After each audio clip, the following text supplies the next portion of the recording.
It's hard to believe how quickly a year goes by, but here we are, and we're going to share the good and the bad and let you know if we're happy with the RV that we chose. We partnered with a handful of RV companies to create this dream RV of ours to live in and travel the country full time. Let's do a quick 60-second tour of the inside and we'll get right into it. Here we are entering the Alliance Parigdim 295 MK. When you first walk in, you go straight into the kitchen. It is a nice size kitchen. It has residential size appliances, has this nice L shape with an island. And then over here, we have a bench with our shoe system that we put in. Normally, the 295 comes with a table dinette here, but we opted to have that removed so that we could have a station to load and unload our shoes and our dogs and all of that.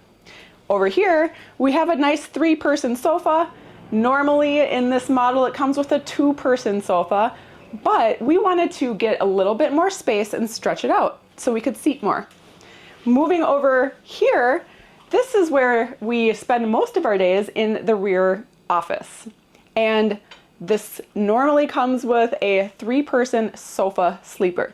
And then we end up over in this living room area that has the fireplace that does pull out with more storage, and of course, the TV. Here in the upper deck, we have a bathroom, which is pretty standard. You have your toilet, you have a little bit of storage, you have a sink, you have a nice big shower, and that's about it. And in the bedroom, we have a queen bed, we have some nightstands, we have nice closet mirrors with step-in closet, some shelving, a washer and a dryer, and some hanging space. And then we also have this dresser here with the TV above it. So we're gonna talk about what we like and don't like in a couple different categories. The floor plan, the size, factory options, aftermarket options, the quality, as well as warranties. We absolutely love the floor plan downstairs. It's everything we thought it would be. It's super functional. The kitchen, I'm in the kitchen all day long. Several meals a day being cooked in here. The island is great. The fridge is great. The appliances are great. The storage I love. And then the other part of our day is spent at the desk. So it really doesn't get any better than working with this big view right out of your desk view. And it's nice that we each have our own space. We each have our own stuff for storage, which coming from smaller spaces before, we didn't really have anywhere to store our office stuff. So that's a really nice change for us. This is where we work out, right here. Sometimes we'll share the space where one of us will be on half of it and the other person will be on the other half. And other times, if we're working out at different times from each other, then you have one big area, and that's really nice. We do really like these daytime shades too, just to help keep it cool in here and to keep the heat out. There's a lot of good features with that we were really excited to get. You can see Louie and June are over on the sofa. This is where they spend their days. When we're all working, they're hanging out, they're lounging, they're usually napping. They're curious on what we're doing right now, but they absolutely love this sofa. They love looking out the windows, and we love looking out the windows. That's one of the things we really love about this floor plan is the wide open windows with the tall ceiling. The space just feels really big, and we use every inch of it. We're really happy that we did this mudroom with the shoes. Coming in and out several times a day for walking, it makes it really nice to have that space there to drop your shoes off. And we can't forget the fireplace, which we always have on. The fireplace is nice because it can be either heated or not heated. So if we're comfortable and we don't need the heat, it's nice just to have on for the ambience.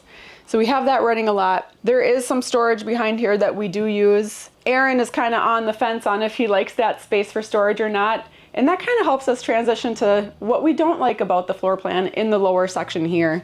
This entertainment system in general is just a little bit bulky for us. The TV, we could go without the TV, honestly. Or if we did have the TV, it would be really cool if it was on that little elevator that went up and down and you could hide your TV and maybe have a big window behind it instead. Yeah, window definitely, I think we would use quite a bit more. I mean, we do watch this TV, but it could go a week where we don't turn it on. Mm-hmm. We just don't watch a lot of TV downstairs. Yeah, and sometimes we have to try to force ourselves to use it, which I know we don't need to, but we're like, hey, we could watch some TV down here.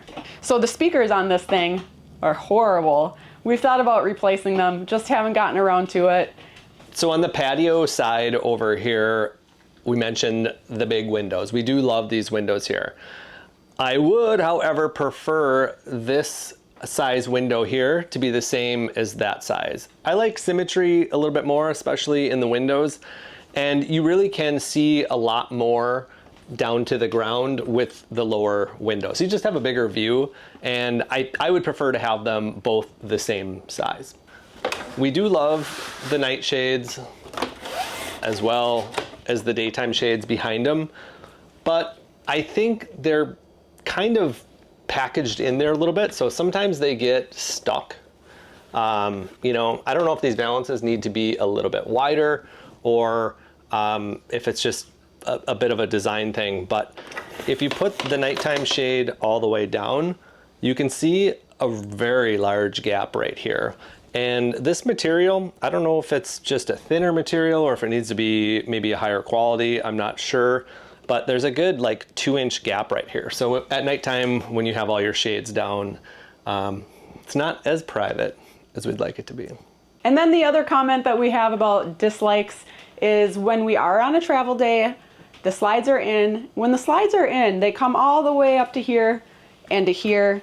And then when you walk in the door, you really can't access this area much at all. Now we have snuck in and gotten access to the fridge on a travel day when we're picking up some groceries, but that's it. So we're lucky to at least sneak in the fridge, but as far as like, you know, doing really quick overnight travel, if you're doing that, do not plan on using this space at all, which can be a downer. So overall, we did a pretty good job on picking everything out for our living space downstairs. It works really well for us. We have just those few minor dislikes or, you know, possible changes in the future, but let's take a peek upstairs and see what is going on up there. All right. Mostly in the bathroom, I think you're going to talk about, huh? Yeah, I have some things to talk about in the bathroom. I was very skeptical about the toilet being so close to the bed. When we were doing our initial shopping for floor plans, I thought it was kind of weird. It kind of weirded me out. But it's really not bad. In fact, it's kind of nice, especially like, you know, when you need to use the restroom in the middle of the night, you're not walking around across the whole RV. It is great because we have 2 doors. You can close both of these doors. And that's another thing that I thought I wouldn't like at all. I particularly thought that this pole here would just irritate me. And it turns out I absolutely love the fact that it has 2 doors. It's great because at night when I'm like doing my skincare, brushing my teeth routine, I can have this door open. I can still be included with the dogs and Aaron. If he's watching a show, I can watch it, brush my teeth right here. It's great. If you have company over, it's really easy to section everything off so that they feel comfortable using everything. If you have dogs that are always up in your business like ours are, you can keep them down there and then move into one room from the other, like almost like a little vestibule where you're keeping the animals in one section that you want. But I really like that. Another good thing about the toilet position is you can't see it from the door. A lot of RVs, you can see the toilet from the door, which of course there's doors you can shut these, but a lot of people just go to the bathroom without shutting the door. Let's be honest. If that's you and that your toilet is facing the door, then that's a problem where you always have to shut the doors. The shower is great. I love the sunlight in there. That's probably my biggest like is the size of the shower. It's massive, right? It's a really big shower and it feels like a home. That's one of the things that really changed when we went from like a travel trailer to a fifth wheel. I felt much more like a house in that shower. Yes. The bedroom, we still like the queen bed. We do like having a smaller size bed. It's more manageable. We like having the little bedtime tables to use just to put, you know, if you're bringing water to bed or put something on there at night, that's nice. We like it. And we really like having the washer and the dryer in the closet. Like that is a huge game changer for me. In our near 6 years of our RV living, we spent 5 of those years going to the laundromat. So that was really, really just a great change to not have to go to the laundromat. We really do enjoy having a separate bedroom from our living space. That was something we didn't have before, and even just a couple stairs and a couple of doors really helps us feel like we have another room to go to, which is a big deal in an RV because a lot of RVs are a single room. So while this isn't like the biggest upper deck space, it really does have kind of everything we need, and it doesn't feel too cramped at the same time. So we do really enjoy the overall layout. It has 4 windows in here, which is a really nice thing to have. And I'd say the storage is quite large compared to what we're used to. So with the giant walk-in closet, the entire underneath the bed is storage, and then a dresser as well. So moving on to a couple quick dislikes, maybe in the bedroom. Back to the windows. While I enjoy having this many windows, we don't have the daytime shades up in the bedroom. So I find we always have the shades closed because it's your bedroom and you don't want to, walk out of the bathroom or, change. Like, it's kind of your private space. So while I love having the windows, we just don't use them enough. So I wish we had the daytime shades that came with in the upstairs and not just the downstairs. And plus with the heat, like just sometimes with the sun management, we pull these all the way down because we don't have that. If you leave the window shades up and the sun's coming in, this upstairs gets hot really quickly. So we'd always have the daytime shades down.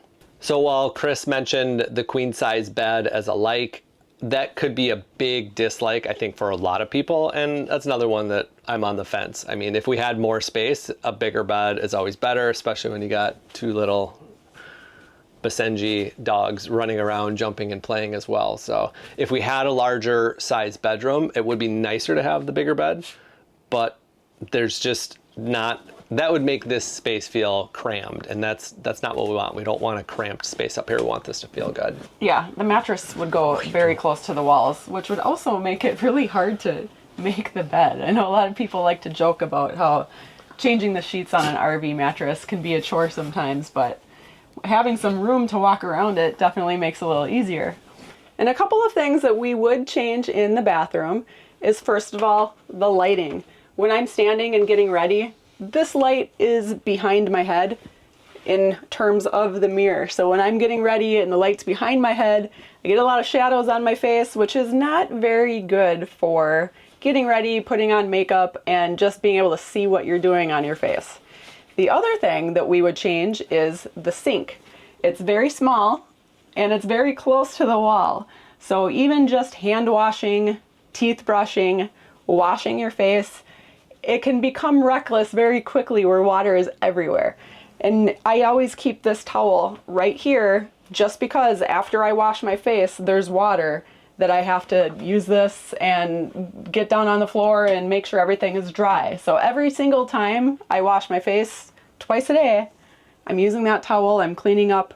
And that could be alleviated if the basin was just a little bit larger, stuck out a little bit further. Yeah, and again, space is a constraint in a smaller fifth wheel like this, so there's really not like a whole ton of options, but I think the lighting could be addressed, whether it be one more can light where the air conditioning duct is, or move that out of the way.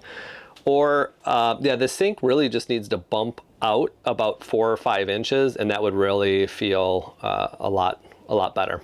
The dogs are finally tuckered out. They're ready for a nap. So do we regret our decision to get the 33-foot fifth wheel? This is the shortest full profile fifth wheel that Alliance makes, and their number one seller is the 35-36 footer, which is the next size up. And I think a lot of people were wondering why we chose this shorter one rather than, the most popular floor plan. Yeah, we like to keep things as short as possible just for easier travel. And we are really happy with the length that we picked. We've towed this across the entire country, and it tows really easily. It fits into RV parks well and sites really well. We haven't had any sites that we've been assigned or selected that we can't fit in. So that's always great. Plus, national parks and state parks is always good to have the advantage of being a little bit shorter. Yeah, we want to be as small as possible. That's why we chose this floor plan. That's why we chose short bed trucks over the years. That's why we have the automatic sliding fifth wheel hitch. And overall, we want our entire setup to be as short as possible. We don't want to be as big as possible. Yeah.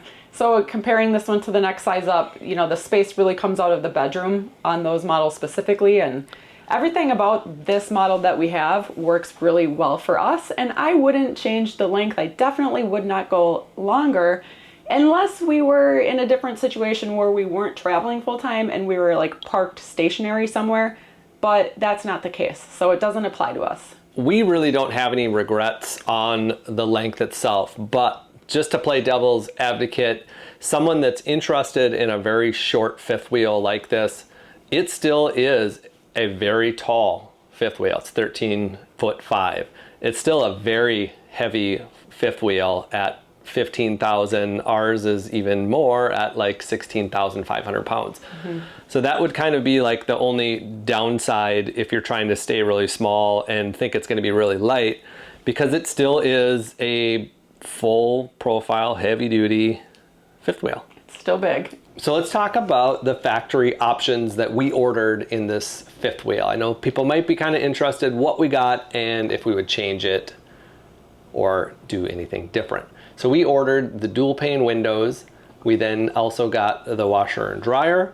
We ordered the MORryde independent suspension from the factory, as well as the queen bed as an option. And I think the dual pane windows is one of those ones that I see a lot of people kind of hem and haw about.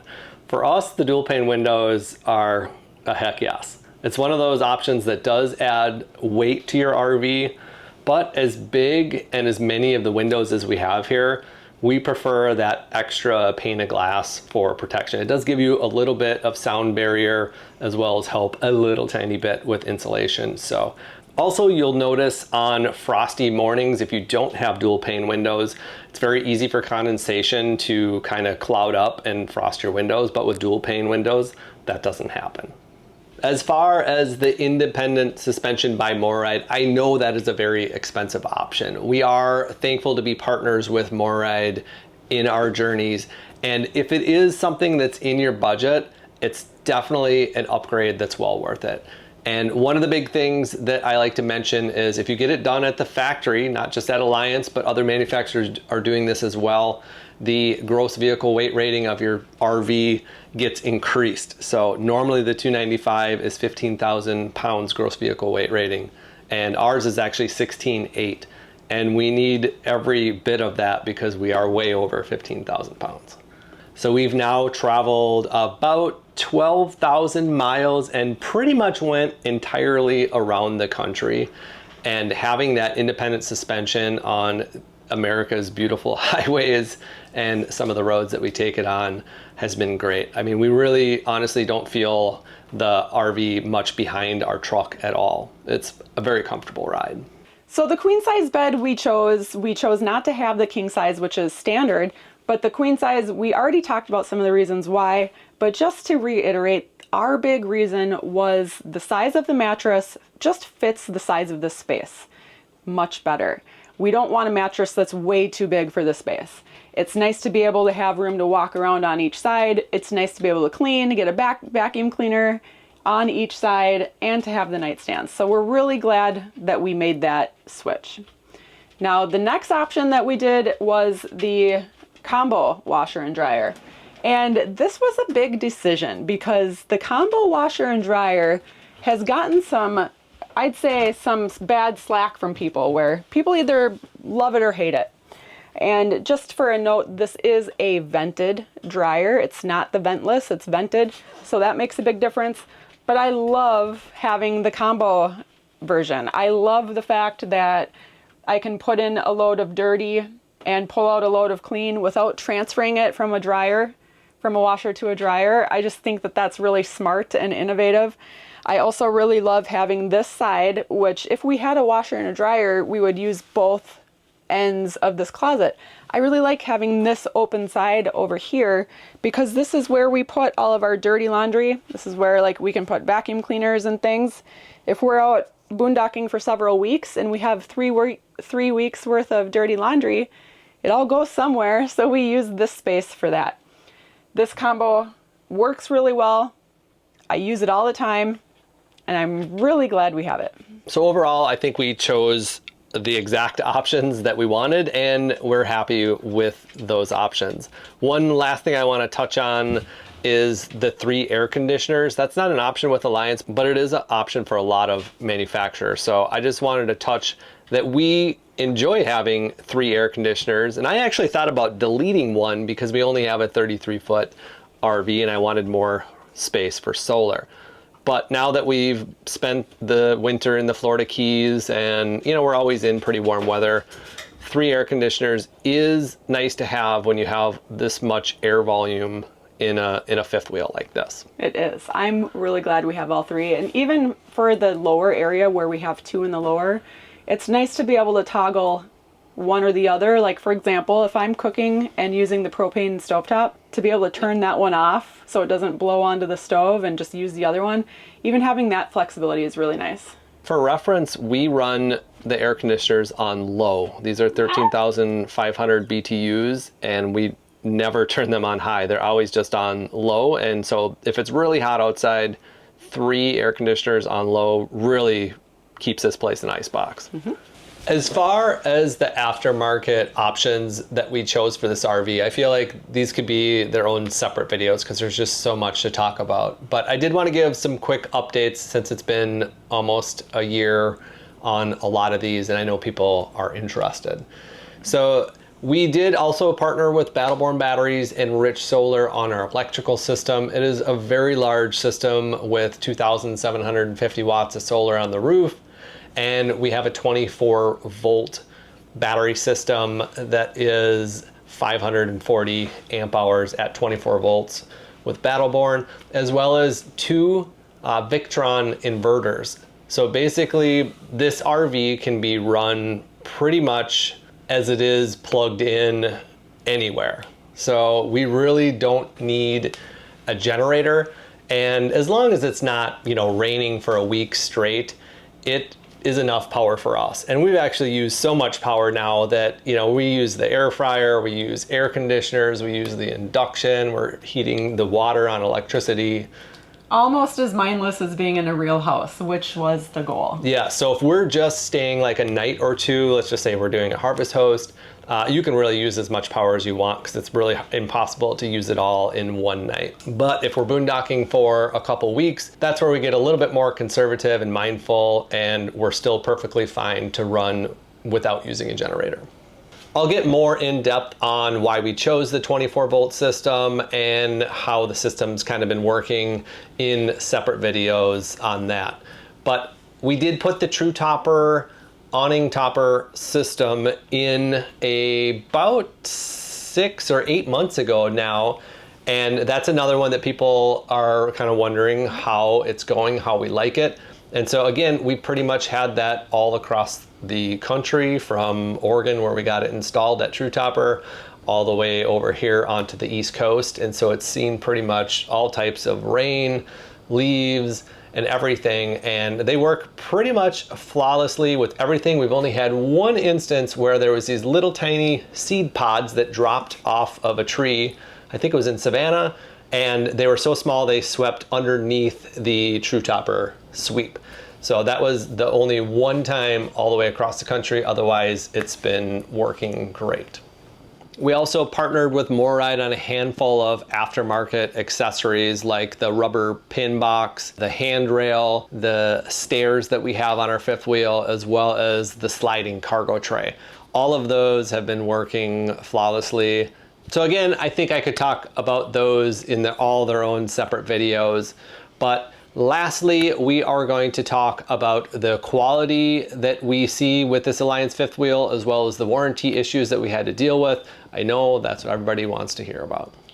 So overall, we are happy with the quality of this fifth wheel. Structurally, we have not had anything major go wrong, nothing with the roof, nothing on the frame, nothing with the slide outs or the walls. For the most part, we've had no major issues, but that doesn't mean there hasn't been a few small to medium ones. So right off the bat, we kind of had those pesky leaks that you guys have seen in some of our videos.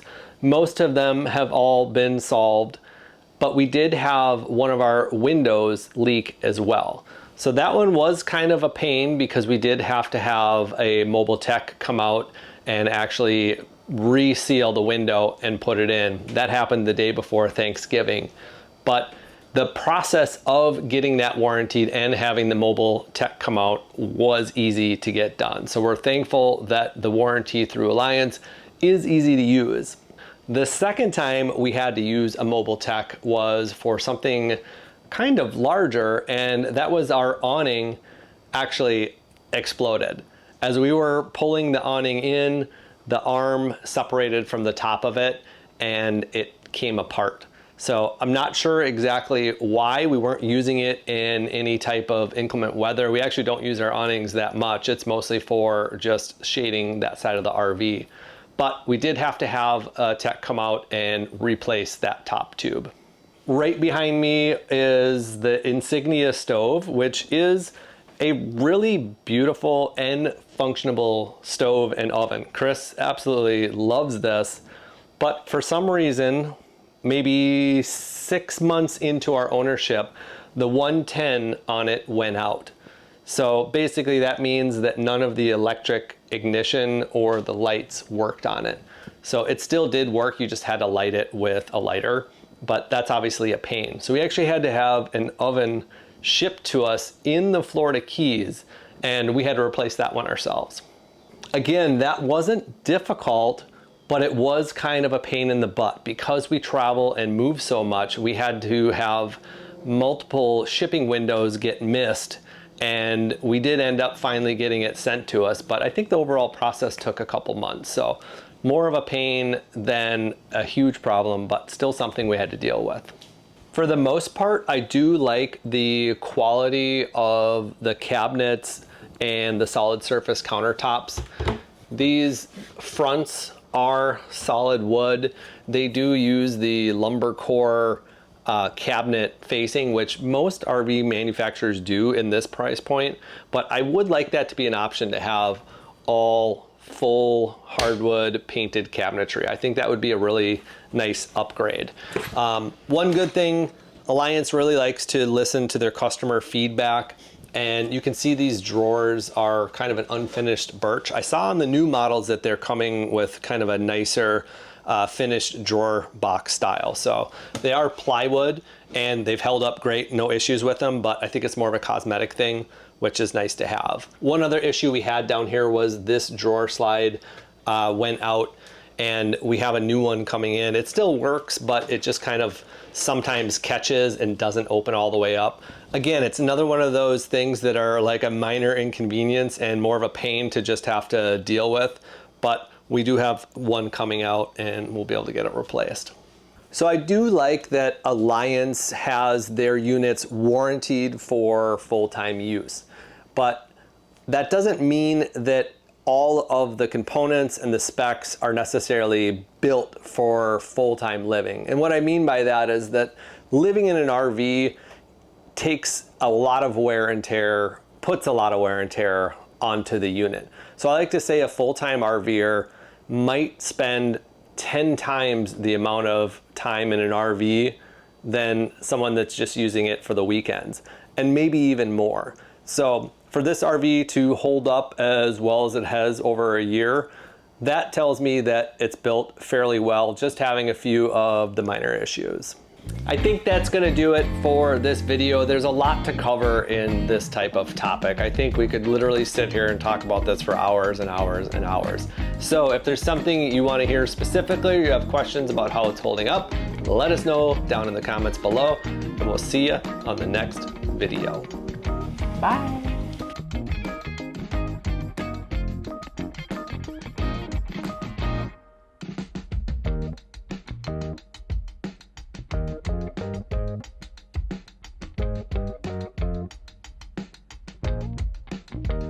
Ever wonder where the name Irene Iron Travels comes from? It's actually named after my online fitness and nutrition coaching business, Irene Iron Fitness.